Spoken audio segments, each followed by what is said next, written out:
ಭಾಗ್ಯ ವಿಧಾತ ಭಾರತ ಭಾಗ್ಯ ವಿಧಾತನ ಕಥೆ ಹೇಳಕ್ ಬಂದಿದೀವಿ ಸ್ವಾಮಿ ನಾವು. ಹಿಂಗಂತ ಆಡೋರು ಮತ್ ನೋಡೋರು ನಡುವೆ ಒಂದು ಒಪ್ಪಂದ ಮಾಡ್ಕೊಂಡು ಶುರು ಮಾಡೋಣ ಸ್ವಾಮಿ ನಾವು ಆಟನ.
ಮೇಲಂದರು ನೀ ಕೀಳಂದರು, ನೀರ ಕೇಳಿದ್ರೆ ಮೆಟ್ಟ ಕೊಡದಾರು.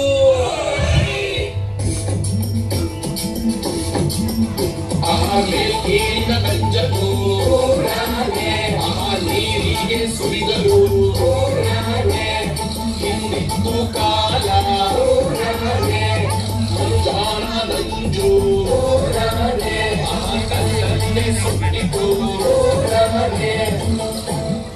ಆಮೇಲೆ ಕಾಲಕ್ರಮೇಣ ಒಂದೊಂದಾಗಿ ಒಬ್ಬೊಬ್ಬರಾಗಿ ಸಮಾನತೆ ಹರಿಕಾರರು ಬಂದು ಈ ಪಾಪ ತೊಳೆದು, ಆದ್ರೆ ಇದನ್ನ ಸಂಪೂರ್ಣವಾಗಿ ಎದುರು ಹಾಕಿಕೊಂಡು ಹೋರಾಡಿದವರು ನನ್ನ ಒಡೆಯ ಹಿರಿಯ ಈ ಭಾರತ ದೇಶದ ಭಾಗ್ಯ ವಿಧಾತ.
ಹೆಣ್ಣು ಅನ್ನೋದು ಈ ಸಮಾಜದಲ್ಲಿ ಒಂದು ಜೀವಿಯಾಗಿರ್ಲಿಲ್ಲ.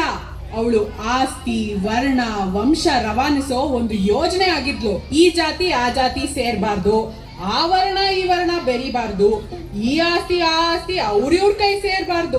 ಹಿಂಗೆಲ್ಲ ಆಗ್ಬಾರ್ದು ಅಂದ್ರೆ ಹೆಣ್ಣಿಗೆ ಯೋಚಿಸೋ ಶಕ್ತಿ ಕೊಡಬಾರ್ದು. ಹಾಗೆ ಅವಳಿಗೆ ಒಪ್ಪಿಗೆ ಇದೆಯೋ ಇಲ್ವೋ, ಅವಳ ಬುದ್ಧಿ ಮತ್ತು ಮೈ ಮಾಗಿದೆಯೋ ಇಲ್ವೋ, ಅವಳಿಗೆ ಜಾತಿಯಲ್ಲೇ ಮದುವೆ ಮಾಡಿಸ್ಬಿಡೋದು. ಹೆಣ್ಣು ಆಸ್ತಿ ತಗೋ ಬರ್ತಾಳೆ, ಹಾಗಾಗಿ ಒಬ್ಬ ಗಂಡಿಗೆ ಹೆಚ್ಚೆಚ್ಚು ಮದುವೆ ಮಾಡಿಸಿದಷ್ಟು ಹೆಚ್ಚೆಚ್ಚು ಆಸ್ತಿ ಬರುತ್ತೆ. ಒಂದ್ ವೇಳೆ ಗಂಡ ಸತ್ರೆ ಅವಳನ್ನ ಇನ್ಯಾವ ಗಂಡು ನೋಡದೆ ಇರ್ಲಿ, ಹಾಗೂ ಅವಳು ಬೇರೆ ಸಂಸಾರ ಮಾಡದೇ ಇರ್ಲಿ ಅಂತ ಅವಳು ತಲೆ ಬೋಳಿಸ್ತಿದ್ರು. ಅವಳು ಮನೆ ಬಿಟ್ಟು ಆಚೆನೆ ಬರಂಗಿರ್ಲಿಲ್ಲ.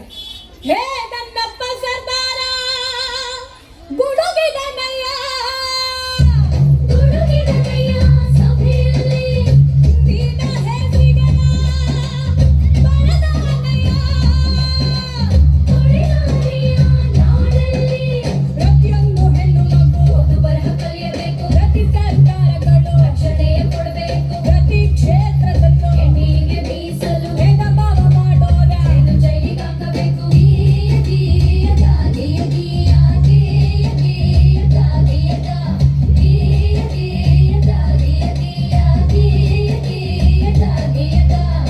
ಅದು ಅಲ್ಲದೆ ನನ್ನ ತಂಗಿ ಕೇಳೆ ಹೊನ್ನ ಮದರಂಗಿ, ಪ್ರತಿಯೊಂದು ಕ್ಷೇತ್ರದಲ್ಲೂ ಹೆಣ್ಣಿಗೆ ರಕ್ಷಣೆ ಇರಬೇಕು. ಹಾಗಂತ ನನ್ನಪ್ಪ ಸರ್ದಾರ ಕೊಡಿಸಿದ ಹಲವು ಸವಲತ್ತು. ಪ್ರತಿ ಕಾರ್ಖಾನೆಯಲ್ಲೂ ಪ್ರತ್ಯೇಕ ಶೌಚಾಲಯ, ಪ್ರತಿಯೊಂದು ಕೆಲಸಕ್ಕೂ ಸಮನಾದ ವೇತನ, ಹೆರಿಗೆ ರಜೆಯನ್ನು ತಪ್ಪದೇ ನೀಡಬೇಕು. ಹೆಣ್ಣು ಶಿಶು ಹತ್ಯೆ ಇನ್ನು ಮುಂದೆ ನಿಷಿದ್ಧ, ಹೆಣ್ಣಿನ ಶೋಷಣೆಗೆ ಜೈಲೇ ಶತಸಿದ್ಧ.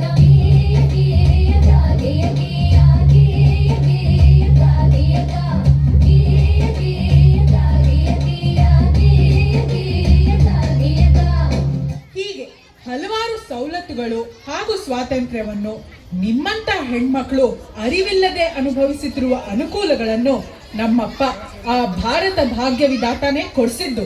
ಹೆಣ್ಣು ಮಕ್ಕಳಿಗೆ ಆಸ್ತಿಯಲ್ಲೂ ಹಕ್ಕುಂಟು, ಗಂಡು ಹೆಣ್ಣು ಎಂಬ ಬೆಳಕಿನಲ್ಲಿ ಎಡೆಯುಂಟು. ಕಳೆದೋಯ್ತು ಹಳೆ ಕಾಲ, ಬರ್ತೈತೆ ಹೊಸ ಸುಗ್ಗಿ. ಪ್ರತಿಯೊಬ್ಬ ಪ್ರಜೆ ಈಗ ನಿಂತನೋ ಎದೆ ಹಿಗ್ಗಿ, ಪ್ರತಿಯೊಬ್ಬ ಪ್ರಜೆ ಈಗ ನಿಂತನೋ ಎದೆ ಹಿಗ್ಗಿ, ಪ್ರತಿಯೊಬ್ಬ ಪ್ರಜೆ ಈಗ ನಿಂತನೋ ಎದೆ ಹಿಗ್ಗಿ.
ಸಮಾಜವಾದಿ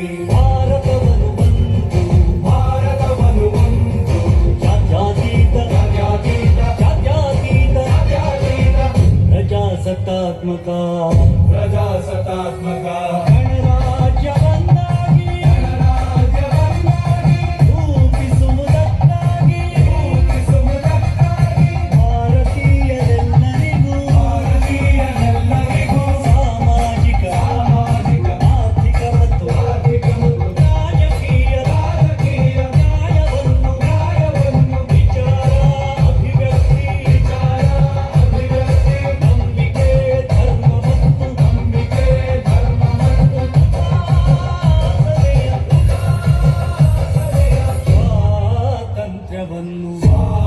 ಸ್ವಾತಂತ್ರ್ಯವನ್ನು ಅವಕಾಶಗಳ ಸಮತೆ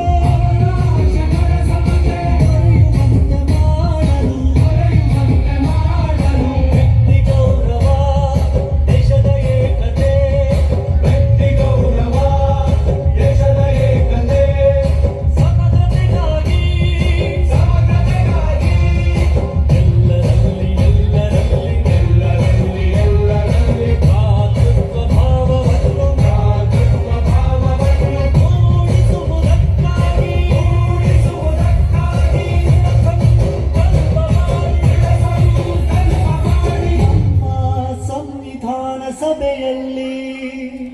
ನಮ್ಮ ಸಂವಿಧಾನ ಸಭೆಯಲ್ಲಿ 1949 ನವೆಂಬರ್ ತಿಂಗಳ 26ನೇ ದಿನ ಈ ಸಂವಿಧಾನವನ್ನು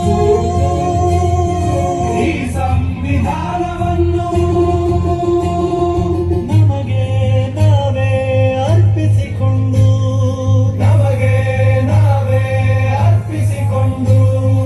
ಅಂಗೀಕರಿಸಿ ಶಾಸನವಾಗಿ ವಿಧಿಸಿಕೊಂಡು